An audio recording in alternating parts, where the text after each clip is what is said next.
we get started, this is our annual drug-free workplace training.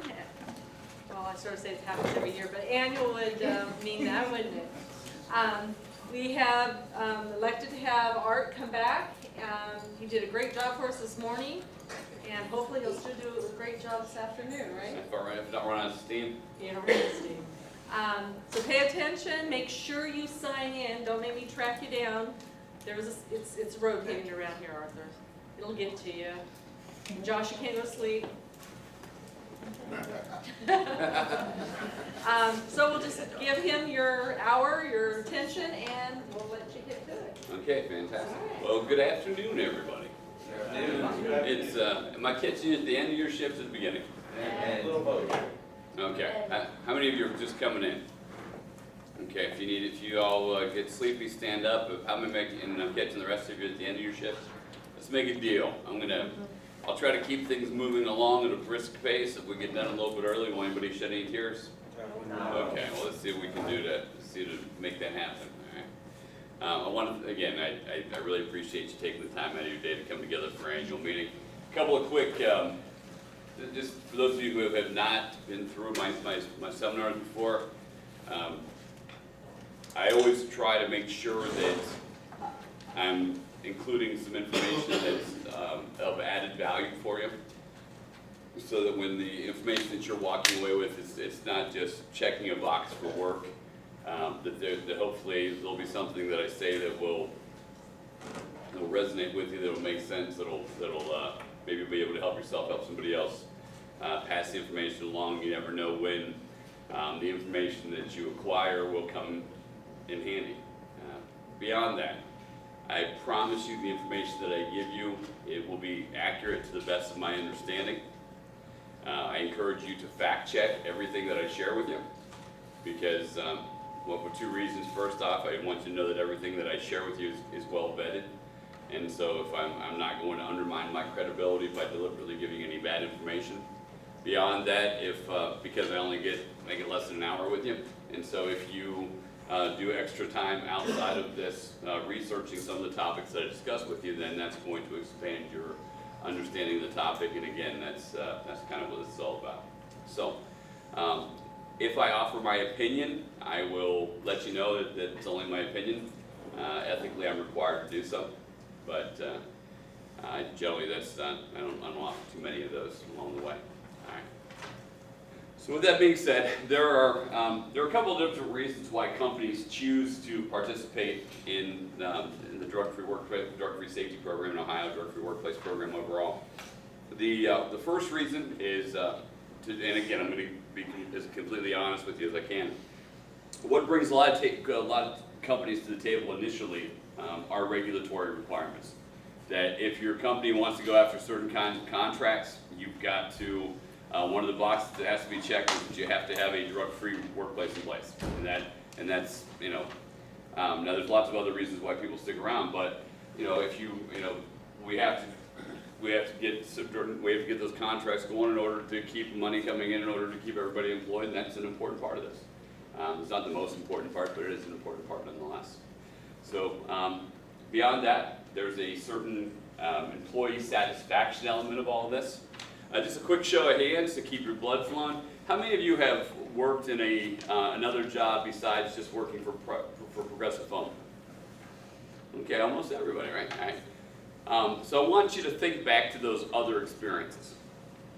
And how many of you, at some point during your career, have worked beside someone or worked alongside someone who you knew had an active substance use problem?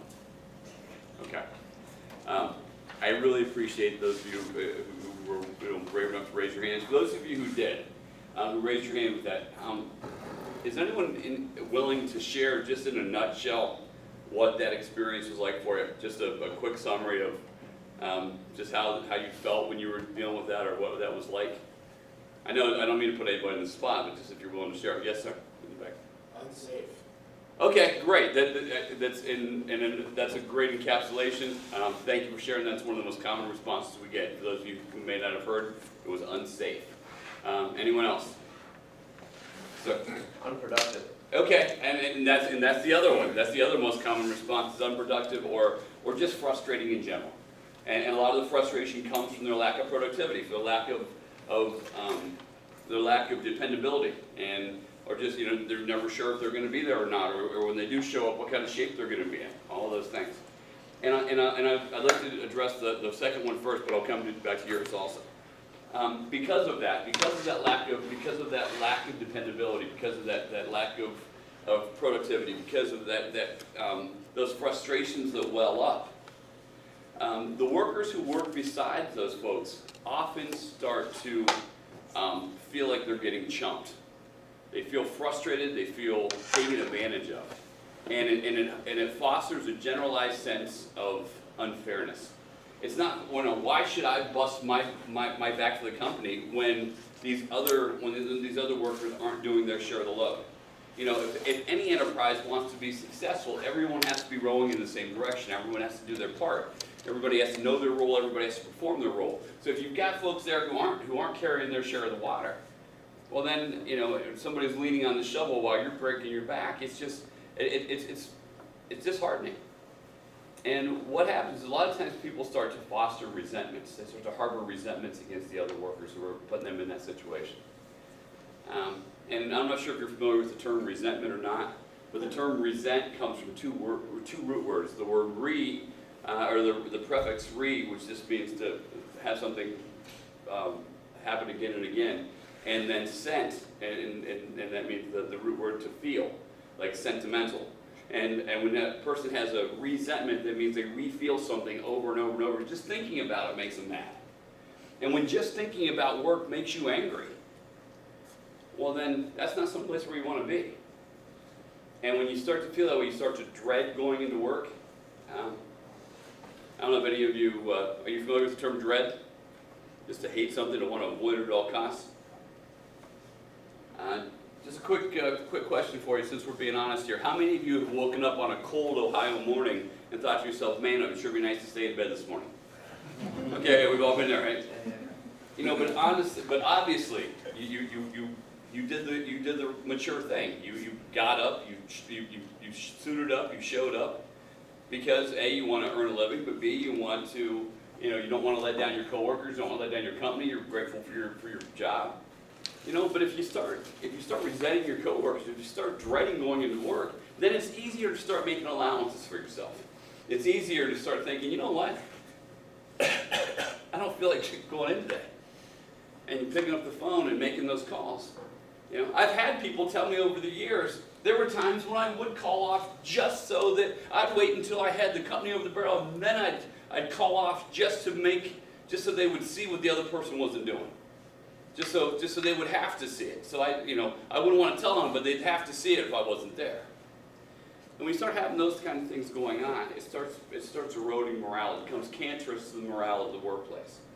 And before long, you've got this transfer of responsibility. You've got the folks who are supposed to be doing their job, who are coming in high and drunk and hungover and withdrawing, and they're shifting their responsibility onto the middle folks. The middle folks start saying, hey, this is crazy, why are we working so hard? They start feeling resentful, they start feeling burned out, they start calling off more often, or even when they are there, they're looking around and keeping score, seeing what everybody else is doing. They start shifting their responsibility over onto the handful of loyalists that are showing up and just doing their job. And every company has those folks who are just there, they just keep their head down, they just keep their mouth shut, they just do their job.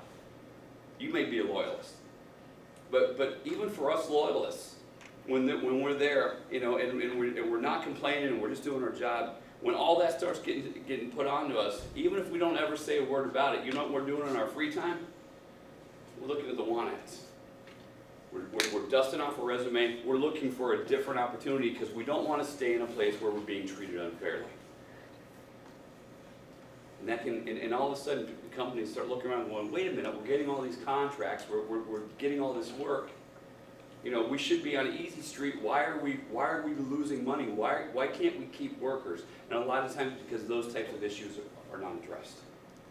There are regulatory concerns. There are employee satisfaction concerns. But bottom line, the single most important reason, the reason why you said so, was because of safety. That's why we do this. That's job one. Above all else, our primary obligation is our obligation as employers to provide a safe work environment that's free from identified hazards that are causing or likely to cause serious injury or death. That is job one. A good rule of thumb is that if we do not do everything in our power to create a safe work environment, before long we will no longer have a workplace to go to. It's that important. And so, for decades now, there have been governmental agencies that have been assigned to study workplace safety. And whether you're talking about OSHA, or the Department of Transportation, or the National Highway Traffic Safety Administration, or the Department of Labor, or the National Institute of Health, or the Centers for Disease Control and Prevention, I can go on and on. One of the primary responsibilities of those organizations is that they study workplace safety. They look to see what's going well in the workplace and they promote certain practices. They look to see what's not going so well and make some suggestions about where some adjustments can be made around the edges to make things a little safer. And when things go catastrophically wrong, they study those events and they see what lessons they can glean from those catastrophic events to see what information they can share with other employers to make sure those same things don't happen in those workplaces. And when you look at those reports, when those agencies collect that data, when they compile it, when they release it in a digestible format, when they put together their findings, when they release their lists of the most common, predictable, preventable workplace hazards, right at or near the top of every single one of those lists are the hazards that are posed by impaired workers. Is that surprising to anybody? It's surprising to me. Honest to God, I find that mind-boggling. Even as somebody who has devoted my life to helping folks who deal with addiction issues. I'm an addiction counselor. That's what our primary focus is with my organization. That we help folks who have drug and alcohol issues to get to a point where they, are not dealing with those issues. But it's when I ask those questions in these classes, it's always a little surprising to me how unsurprising it is to my participants. I mean, y'all work with some pretty dangerous hazards out there in the workplace already. The biggest hazard that you have to deal with shouldn't be the person beside you or behind you or in front of you. But too often that's the case.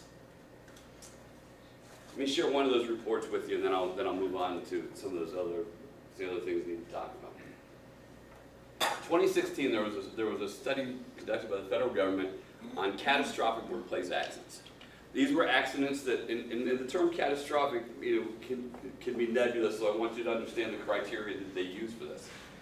In their estimation, a catastrophic accident was an accident that involved a fatality, where somebody was killed, a permanent disability, where someone lost a limb or permanently lost usage of that limb, or had a significant lost time injury, where they lost between 120 or 180 days. I can't remember if it was 4 or 6 months, but it was a lot of time. So either fatality, disability, or significant lost time injury. And what they found was when they studied those events, when they looked at the results of the drug testing that was ordered after those accidents had occurred, they found that in 23% of those events, on average, almost 1 in 4 of those events was determined to have been caused by a worker who was either legally drunk or legally high at the time of the accident. Okay, those terms, legally drunk and legally high, those are important terms too.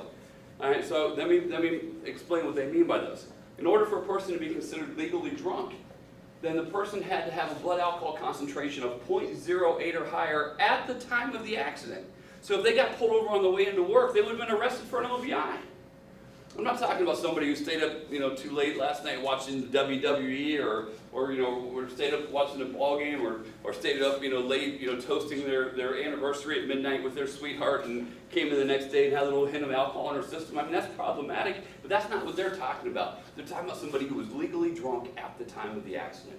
Or were legally high, meaning that they had a sufficient quantity of a controlled substance that was not prescribed by their doctor, by the way. Because if you include the people who are showing impairment based on prescription medication, that number would balloon even further. We're talking about folks who, in post-accident testing, had a kind confirm presence of controlled substance not prescribed by their doctor to cause objective impairment at the time of the accident. So again, not somebody who went to a bachelor party over the weekend and sniffed a line of cocaine. You know, again, that's problematic. Not somebody who went to a concert 3 weeks ago and smoked a joint. Again, problematic. Or not somebody who was cleaning out the garage and tweaked their back and took a couple of their wife's Vicodin without a prescription. Again, problematic, but not what they're talking about. They're talking about somebody who was actually impaired at the time of the accident. 23%.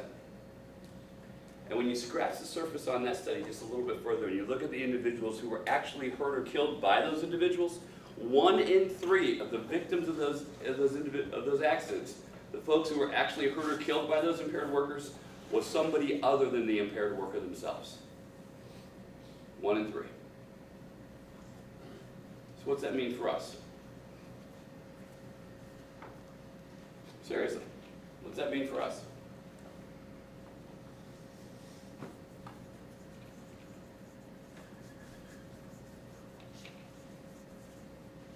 Sir? Okay, that means we're at risk of, if we're the sober one, getting injured by someone who's high. Absolutely, yeah, they're putting us at risk, thank you. I mean, they're putting our lives, our safety in jeopardy. And that's unacceptable. So, and if you extend it out to the highways, then the numbers are even more bleak.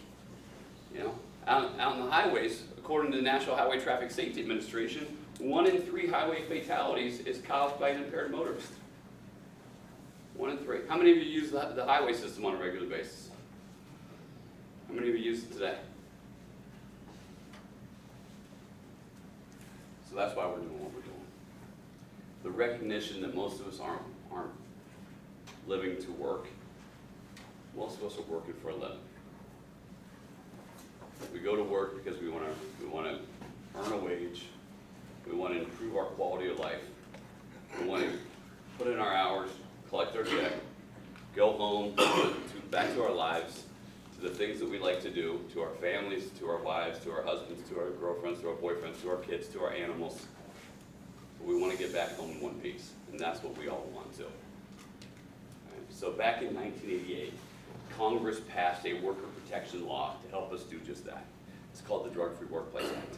And this law cobbled together 5 elements that have been proven effective in helping to mitigate the risks in the workplace that were posed by impaired individuals.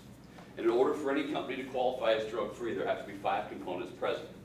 Now the first is a written policy, which, and I'm going to go over all 5 of them very quickly. The first is a written policy, and the reason why the policy has to be in writing is for a very simple reason. That's to protect all of us from having a policy applied unfairly. You know, if you're going to have rules, you have to know what the rules need to be in writing so everybody knows what they are, so they have access to them, so they know, so they can make sure they know what the rules are, so they don't violate them. And so, in that written policy, there are 2 elements in every written policy. There are the protections. There are some protections that are afforded to every employee, from the brand newest hire up to the top management. Every single employee is afforded the same protections. We've got protections for confidentiality, and so that if you have in regards to the results of your drug test or whether you seek help with a drug or alcohol issue, that is nobody's business, and that's protected by the law. You've got guaranteed protections for due process, meaning that the policy has to be applied in a particular way. It has to be applied fairly. That there's only certain instances when testing can be done. There's only certain substances that can be tested for. There's only, there's protections that if you don't agree with the results of a drug test, you can have a second test done, or you can have your split specimen sent to a different lab. There's even protections for how your paperwork is handled. All those things are spelled out in your policy. But right along with those protections that are afforded to everybody are also some obligations. And the most basic of those obligations is the expectation that when we arrive for work and throughout our work day that we must be fit for duty. Now, the Society for Human Resource Managers, also known as SHRM, was kind enough to give us a working definition of fitness for duty that I think makes sense to most people. And it's got 2 elements. The first is that in order for us to be considered truly fit for duty, we must be sufficiently mentally alert and physically capable of safely performing our job responsibilities. So sufficiently mentally alert and physically capable of safely performing our job responsibilities. So if there's something I'm putting into my body that's interfering with my ability to be sufficiently mentally alert or physically capable of safely performing my job responsibilities, then I shouldn't be on the job. Right? And supervisors are trained to recognize those indicators of impairment, so if I appear to be obviously out of it, that they're going to tap me on the shoulder and they're going to get me off the job before I hurt myself or hurt somebody else. That's one of their responsibilities. But you know who else is responsible for making sure the workplace is safe? We're responsible. Everybody, right? All of us are. Right? And so I'm going to ask you something that's difficult, but it's really important. What I'm going to ask of you is that if you see something, you say something. Maybe not in the way that you think, but I want you to hear me out. I'm not asking you to turn into a bunch of informants and run and tattle on each other and have whisper campaigns and all this. What I'm asking you to do is just to be a good citizen, to be a good coworker, to be a good person. And that if you see somebody who's obviously impaired, who obviously is struggling, who's in medical distress, that for God's sake, say something to somebody to get them some help.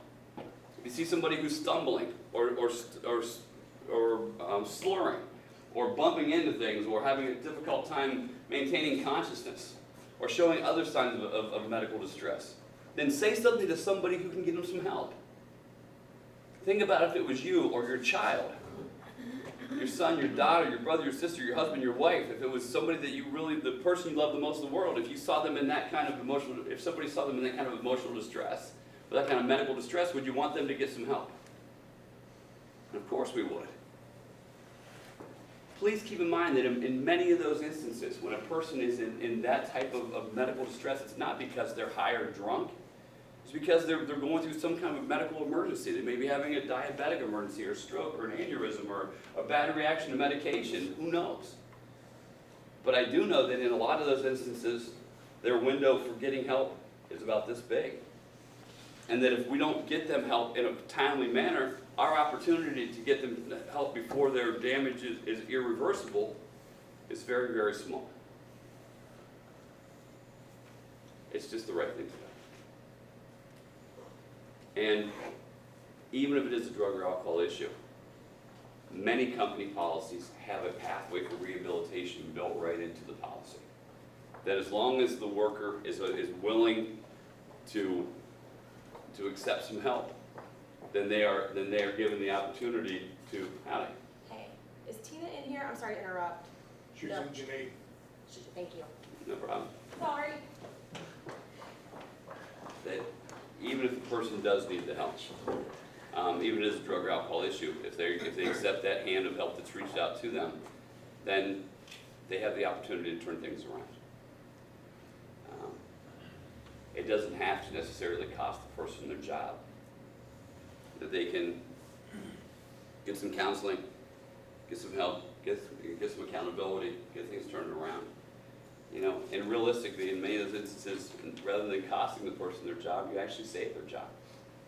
Hell, you may save their marriage, you may save their life. It's an important piece of this, and it can make all the difference in the world. Any questions for me about any of that? Beyond that, there's annual training, there's employee training, there's supervisor training.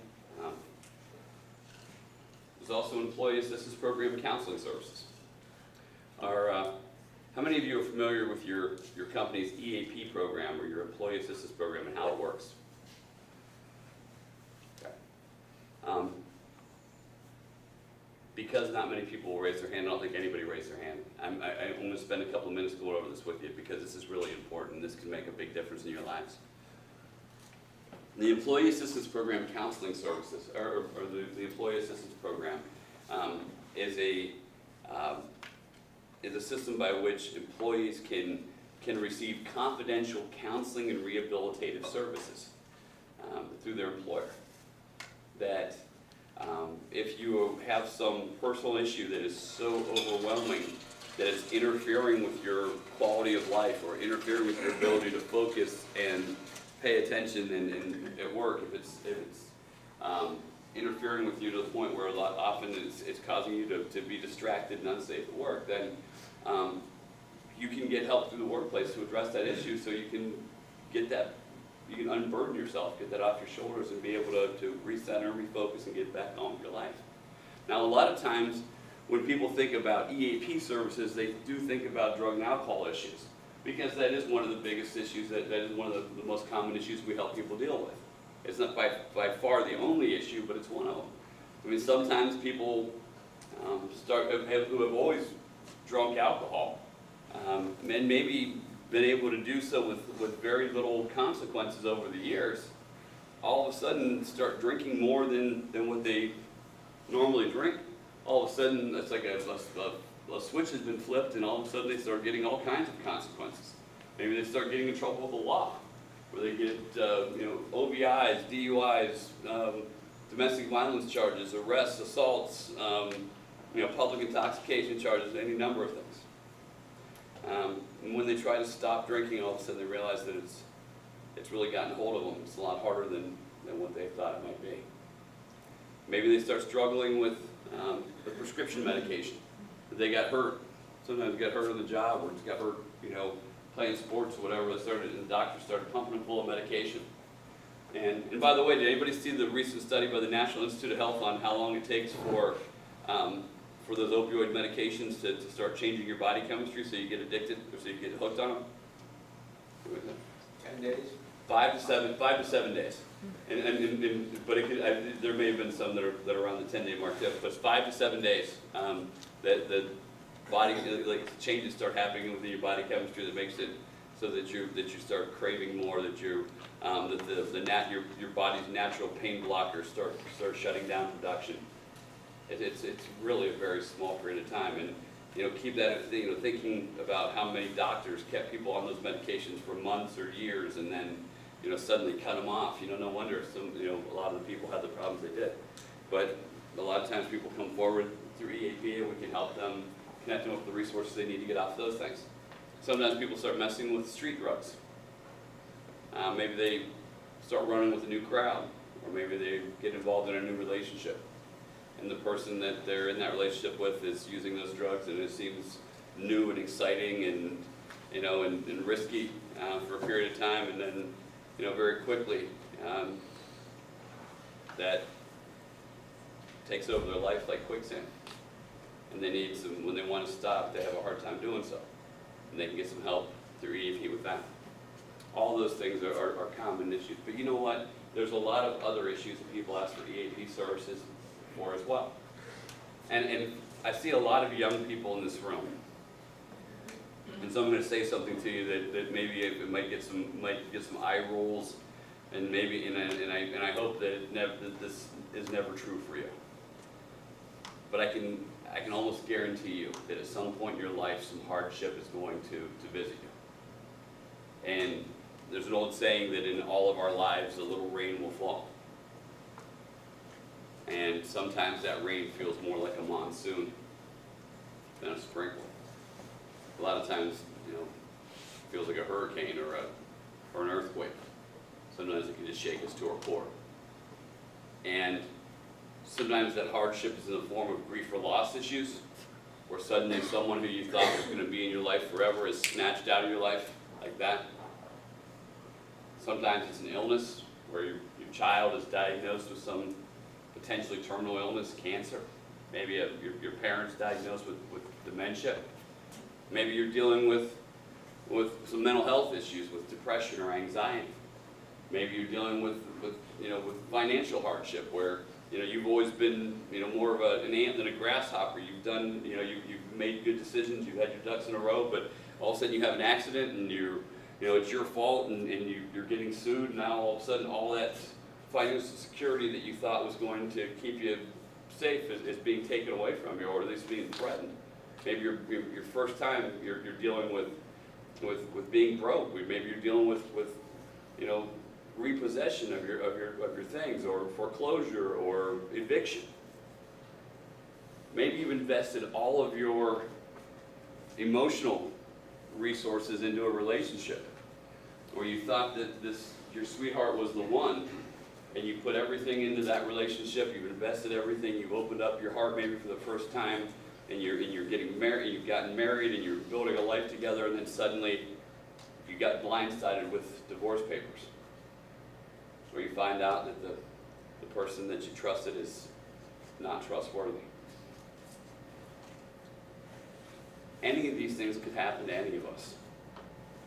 And when you're dealing with one of these profound life issues, it can feel absolutely overwhelming. It can feel like an unbearable weight on our shoulders.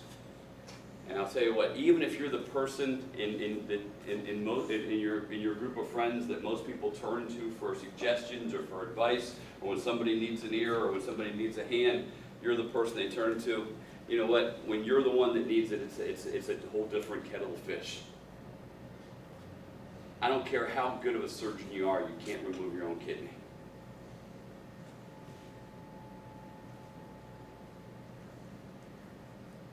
Anybody here familiar with Zig Ziglar? Okay.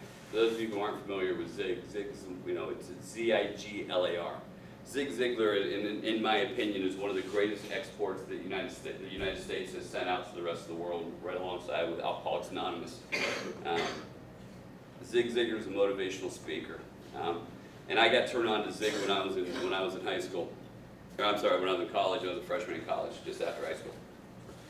My freshman roommate was I went to Mount Union up in Stark County, and my freshman roommate, his dad was the president of the Steelworkers Union in Timken. And he was this big, burly, just highly energetic, motivational guy, and he gave me this little cassette tape. And for those of you who are too young to know what a cassette tape is, if you visit a museum, you can find them still. But he gave me this Zig Ziglar cassette tape. It was Success for Dummies. It's still available on YouTube for free. It's an audio book. It's about an hour long, and it can change your life. Honest to God, it's amazing. But I plugged this cassette tape into my cassette deck in my car, in my 1980 Dodge Omni, which I was very proud of, by the way. And I left it there, and it's so long that it actually broke, because the message resonated with me. It meant so much. And Zig Ziglar's got a lot of great messaging. Again, I encourage you, please, do yourself a favor, check him out. But Zig said one thing in particular that really stuck with me, and he said that most of us as human beings are one piece away from greatness. We're one piece away from getting to that next level in our lives. And it's up to us to seek that one piece from the people around us. Sometimes EAP provides that one piece for us. I hear people sometimes say, I don't want to utilize EAP services because I don't want to spend the rest of my life laying on a couch, talking about cloud formations. I think I saw a clown and a bunny go by. What's that mean? It doesn't have to be like that. For most EAP utilization, we see clients or we see patients, and we see them for 1 to 3 sessions, and we either resolve the issue or we refer to the issue. But I can tell you, a lot of times I see patients or clients one time. They come in, they present some issue, they say, hey, I'm dealing with this thing, what do you think? I give them a suggestion, they say, oh, that sounds good, and they try it and it works, and they move on. I never see them again. That's great. Sometimes it's more than that. But let me tell you a secret about counseling. And I'm going to tell you something that most counselors will never tell you. And I tell you what, since we're all friends, we just need to keep this secret in here, okay? Everybody go with me on this? I'm going to tell you something, and if it leaves this room, then they might come and try to take away my counselor decoder ring, and I don't want that to happen, so we got to keep it all just between us. If a person self-refers for counseling, the only job of the counselor is to get them from where they are to where they want to be in an ethical manner. That's my only job, is to get you from where you are to where you want to be in an ethical manner. So if they come in and they want to deal with this issue, that's what we deal with. That's it. That's my only job, is to help you achieve your goal, whatever your goal is, as long as it's ethical.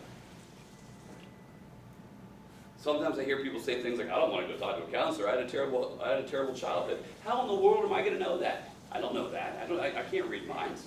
All that I know is what the person presents. You know what? And because as an EAP provider, none of us try to be all things to all people. We all stay in our lane.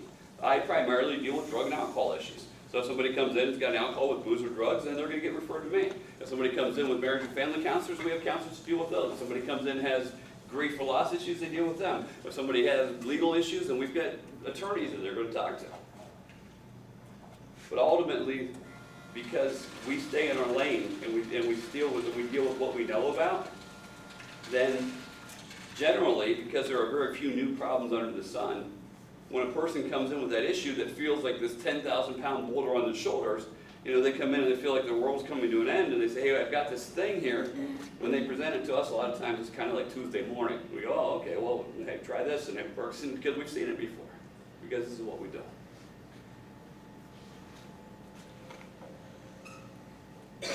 It can make all the difference in the world, and if you're not sure whether or not you think that, whether or not you benefit from EAP services, let me give you one simple exercise you can do.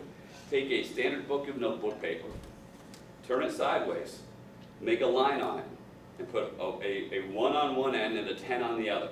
It's called a scaling question. And give the value to 1 at the one end of 1 meaning completely unsatisfied and 10 meaning as satisfied as you can be. And then depending on where between 1 and 10, then just ask yourself, how satisfied am I with my life right now? Compared to where I thought my life would be right now, where is my life?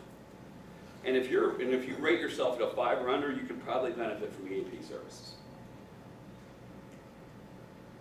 Just some food for thought. Nonetheless, it's an amazing benefit. It's there for you, and your employer provides it for you. And this is not some touchy-feely, psychobabble, snowflake nonsense. This is provided for you because it's mutually beneficial for the company too. Because you know what? Even I know that Progressive does a good job here letting you guys know this, but the most valuable resource for any company is their human resources. It doesn't matter how beautiful the facilities are or how great their technology is or how wonderful their vehicles are or anything else. You know what really counts is if you don't have good people to get the job done, your business is never going to be successful. And so if you've got folks who have these types of issues that are interfering with them getting their satisfaction out of life, if you have folks that have something that's weighing on their mind so heavily they can't focus and concentrate on the task at hand, then they're not going to be as efficient, as productive, and as safe as they need to be for your company to succeed at where it wants to be. And the national statistics on EAP services are irrefutable. That companies get back about $3 in increased productivity and increased safety and increased efficiency for every $1 they invest in EAP. It's a win-win for both parties. So I'm going to ask you, I'm going to beg you, if you need that help, please utilize it. Take advantage of it. Let you get the benefit while it's there for you. The other side of that coin, though, and this is really important, is because those services are made available for you, because your employer does invest in you. If you don't take advantage of it, if you don't utilize it, if you try to play it both ways, where you want to work in a good paying, safety-sensitive, drug-free job, and then you are knowingly coming into work high or drunk or hungover or withdrawing, and you end up getting caught violating your policy, then you're going to start yourself on a path of progressive disciplinary action that can lead to discharge from your position. If you need the help, it's there for you. If you don't ask for it and you get caught, you can be in real hot water real fast. Any questions for me about any of this? Is anybody going to say next year that you don't know what EAP is about? Okay. All right. Beyond EAP services, the last piece that I want to talk to you about is mandatory workplace drug testing. And there are a number of different services, a number of different times when your employer is going to require you to undergo drug testing. There's a number of different substances you're going to be tested for. I need to focus on one of them. This is a really, really important piece of this for you. There was a law that was passed in Ohio a while back called Ohio House Bill 223. It's also known as the rebuttable presumption law. If you ever see those employment posters where they've got like all the different, they've got some OSHA laws on there and some minimum wage stuff and all that. Have you guys seen those posters up before? And they've got a rebuttable presumption square on there. And a lot of people read it but don't really know exactly what it means. What that means for you is this. And again, this can have real life implications for your life, so please pay attention just for another couple minutes.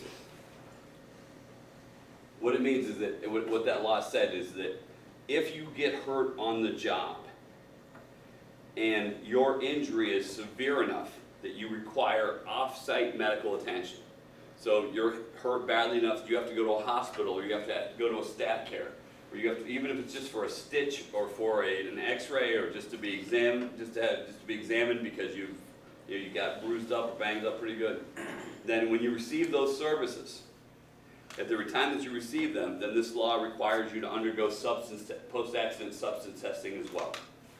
And when you undergo that drug and alcohol testing, if any of the following outcomes come out of that testing, then it's going to trigger this rebuttable presumption law. Now the first situation that will trigger it is if your testing shows you to be legally drunk. So again, you've got a blood alcohol concentration of 0.08 or higher at the time of the accident. So again, they're not talking about somebody who stayed out too late and had, on their bowling night, had one too many beers and came the next day and smelled like a little bit of stale beer or whatever. That's a problem. That's not what they're talking about. They're talking about somebody who if you got pulled over on the way to work, you would have been arrested for an LBI.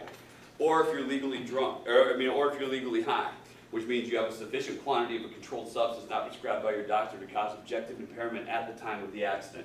Again, I'm not talking about somebody who went to the music festival and sniffed a line of cocaine, or went to the class reunion and smoked a joint, or was cleaning out the basement and tweaked their back and took the Percocet without a prescription. Again, all those things are problematic, but that's not what they're talking about. We're talking about somebody who, at the time of the accident, had a sufficient quantity to cause objective impairment right then when the accident happened.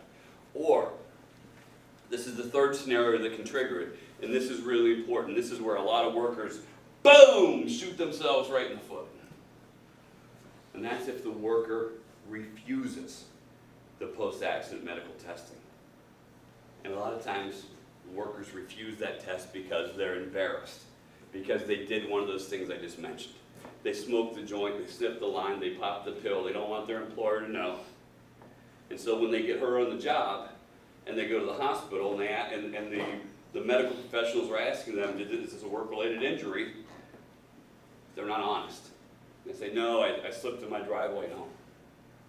Or they're treated and released. They tell them it's a work-related injury, and they're treated and released. They tell them, okay, well, your x-rays came back negative, you're going to be sore for a couple of days, we need you to stop at the lab on the way out of the hospital and take your urine screen and say, okay, then you just keep on trucking past, Well then, if you refuse that testing in those moments, then that's perceived as an admission of guilt. Your reluctance to test is perceived as that you're not taking the test because you've got something to hide. So if any of those three things come out of that testing, you're determined to be legally drunk, legally high, or you refuse the test, then the presumption, remember this is called a rebuttable presumption, then the presumption or the assumption, the position of the Bureau of Workers' Compensation, the Bureau of the state, is that you were impaired at the time of the accident. And because you were impaired at the time of the accident, then your impairment is determined to be the cause of the accident. Now, this is a rebuttable presumption, which means that the injured worker has the right to try to offer evidence to try to disprove that position of the state. But the burden of proof is on the injured worker. I mean, you've already got scientific evidence to say that you were legally drunk or legally high, or you had the opportunity to take the test to prove that you weren't, and you tried to mess around with that process. So now the assumption is that you're guilty, and so you have to try to prove that you're not. And it's a really tough lift. It's a really heavy lift. I mean, can you imagine being that injured worker or their attorney having to stand in front of a panel of insurance professionals and try to convince them? I mean, you've got the test results there in hand, and so, that's working against you. So you have to stand there and say, you know what, okay, I appreciate you taking the time to see us. Okay, look, I admit my client had a few cocktails with lunch, okay? I admit, okay, he was twice the legal limit. But I assure you, that had nothing to do with him driving the fork truck off the dock. Pretty tough sell, right? It's actually an impossible sell. And if that attorney, if that worker can't convince those folks of their position, then the final ruling on that is that their impairment was what caused the accident. And therefore, their impairment caused the accident was their fault. And therefore, what do you think happens to their workers' compensation claim?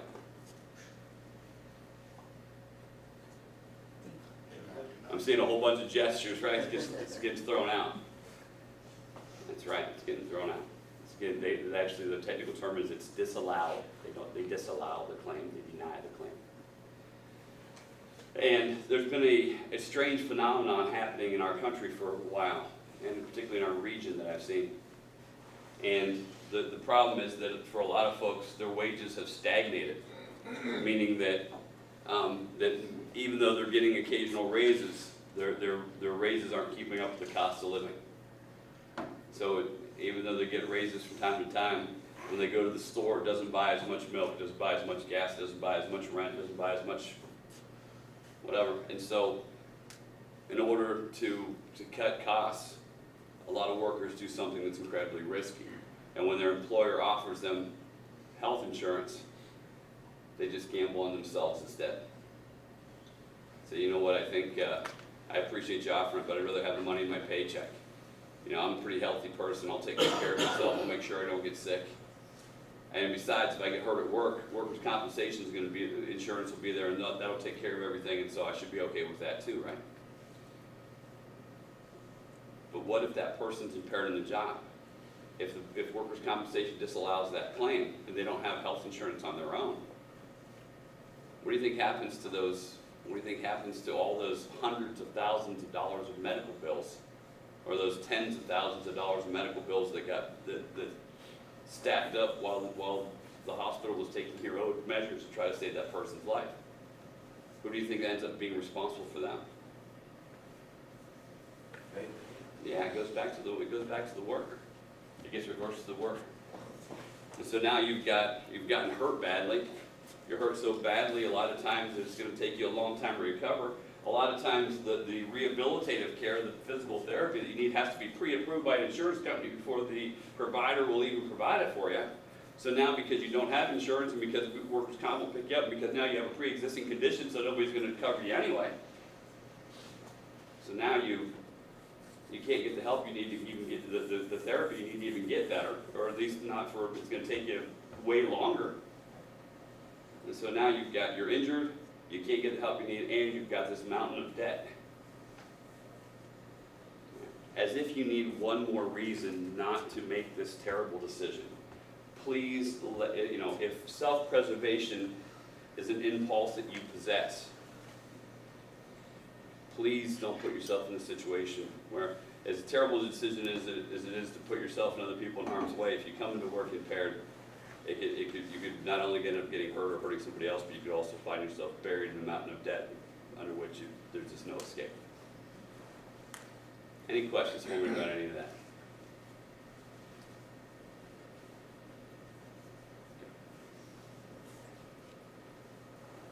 Did anybody come in today with any questions that where you circled, that I was coming in today and thought, you know what, when he comes in, I'm going to ask him this thing. I see some smiles, so it's okay, You get a question for me? No? Saying what's up? No,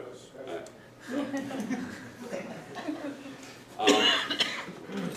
Anybody, no one has any questions for me? This is a kind of an interesting topic. There's a lot of stuff that's going on. All right.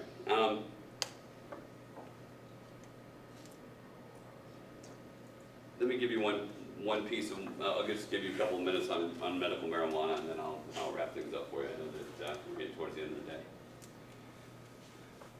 There's a lot of misinformation that's going out there about medical marijuana, about the state's new medical marijuana program. And so I want to just give you some good information to sort out the facts from the nonsense. First off, Ohio has not passed recreational marijuana. Ohio is not, I am not aware of any viable effort by which Ohio is even close to passing a medical marijuana or a recreational marijuana provision. The closest Ohio is likely going to come for a long time was what happened back in 2015, when there was a ballot referendum on the, or a voter referendum on the ballot, where they had that issue 3, the Responsible Ohio thing. Ohio had the opportunity to try to amend the Constitution to allow for recreational marijuana, and Ohio voters, turned it down 2-1. And so that was in 2015. In 2016, the legislature passed a very, very, very, very limited, very narrow medical marijuana law called House Bill 523. And to give you an idea of how limited this is,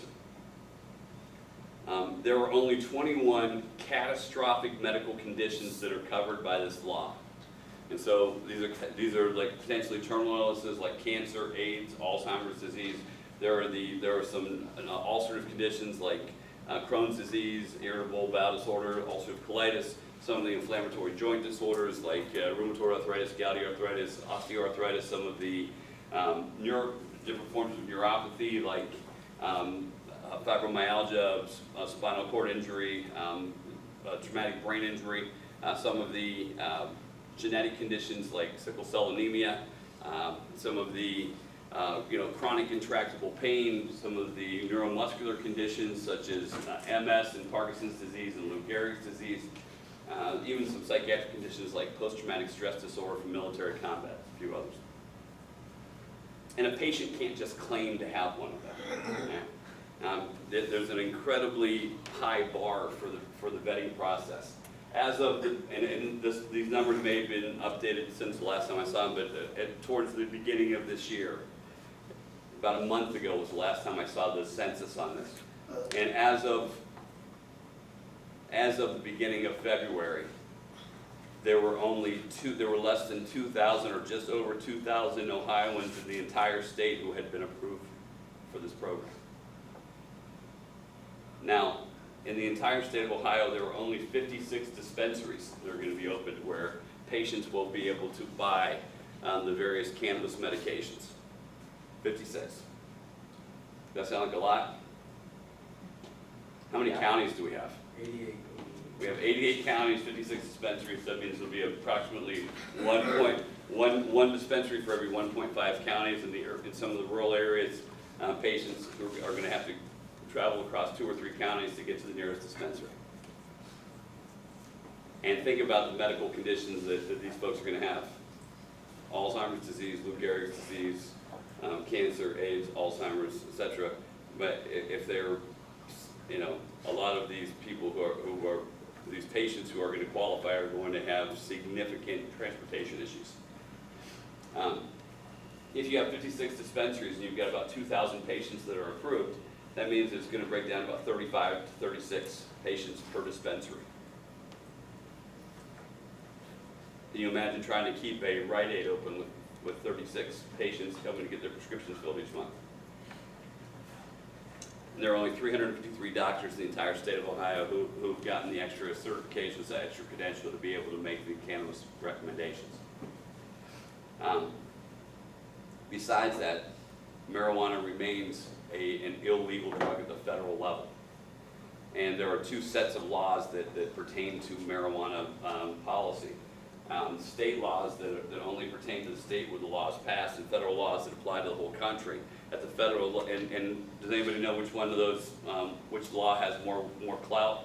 If you have a state law that says one thing and a federal law that says something else, which one wins? Federal law, right? Because of the supremacy clause of the Constitution. And at the federal level, marijuana remains a Schedule I controlled substance, which means it's in the eyes of the federal government, it's considered to be equally dangerous to heroin and PCP, and LSD, etc. It's considered to be less dangerous than cocaine, less dangerous than fentanyl, according to the federal government. I didn't classify it, I'm just telling you. And so because at the federal level, it's considered, in order for any drug to be considered a Schedule I controlled substance, it has to meet 3 criteria. It has to be considered to be a dangerous drug with a high potential for abuse and to have no FDA-approved medical purpose. That means the Food and Drug Administration has not approved it for any medical purpose in the United States at this time as of yet. Dangerous, high potential for abuse, and no FDA-approved medical purpose. So because at the federal level, marijuana remains a dangerous Schedule I drug with a which is dangerous with a high potential for abuse and no FDA-approved medical purpose, then that means that in the eyes of the federal government, there shouldn't be any state-level marijuana programs. Because if state law, if federal law trumps state law, and at the federal level it's not considered medicine, then we shouldn't have those laws. However, there's been carve-outs in laws, and so when they passed the big budget bills, Congress said that they didn't approve any money for federal authorities to interfere with state-level programs, as long as every aspect of the program was contained within the state where it was passed. So from seed to shelf, every state, every aspect of Ohio's program has to be contained within the boundaries of Ohio. So we had to have our own cultivation centers where the plants are grown, and our own laboratories where the medication is produced, and the own dispensaries where the medications are dispersed to the patients. And all that's true. There's 32 states that have those programs. All right. But those are only state level programs.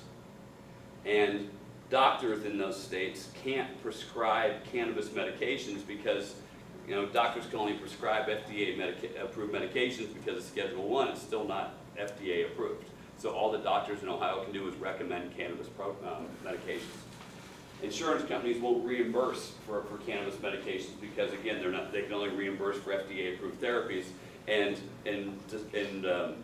pharmacies can't sell cannabis medications because they can only sell FDA-approved medications. That's why we have to have a whole shadow system of dispensaries where those medications can be sold. To further complicate things, check this out. The entire system in Ohio is overseen by the Ohio Board of Pharmacy. There has to be board certified pharmacists on site at all dispensaries, and as well as AMA approved physicians on site at all times. But it's not medicine in the eyes of the federal government. All right. But that's where we're at. So this is where the rubber hits the road for us. Even though we're going to have this very, very limited medical marijuana program that's supposed to be up and running by the end of next month, and I have it on good authority that if it's not entirely open by the end of next month, that people are going to have to wait a little longer. That was a joke. Because it has been approved in this very limited sense at the state level. Where the rubber hits the road for us is this. Please remember that many of the regulations which govern our workplace behavior are federal in nature. Our workplace behavior is governed by federal OSHA regulations, by federal Department of Transportation regulations, by federal Drug-Free Workplace Act regulations, by federal safety-sensitive regulations, often by federal DISA regulations if you work in the oil and gas industry. So because so many of our workplace regulations are federal in nature, and because marijuana remains a dangerous Schedule I controlled substance at the federal level, then if you're working in a drug-free workplace, you still can't have marijuana metabolites in your system, even if you're living in a medical marijuana state, even if a doctor has recommended the use of a cannabis medication. And cannabis and metabolites stay in your system for a really long time. Again, I told you if I give you a statistic, I'm going to give you a source. If you look at you go to the Mayo Clinic's website. You guys familiar with the Mayo Clinic? One of the most widely respected medical facilities in the country. You go to the Mayo Clinic's website and you can click on their urine drug testing detection timetable.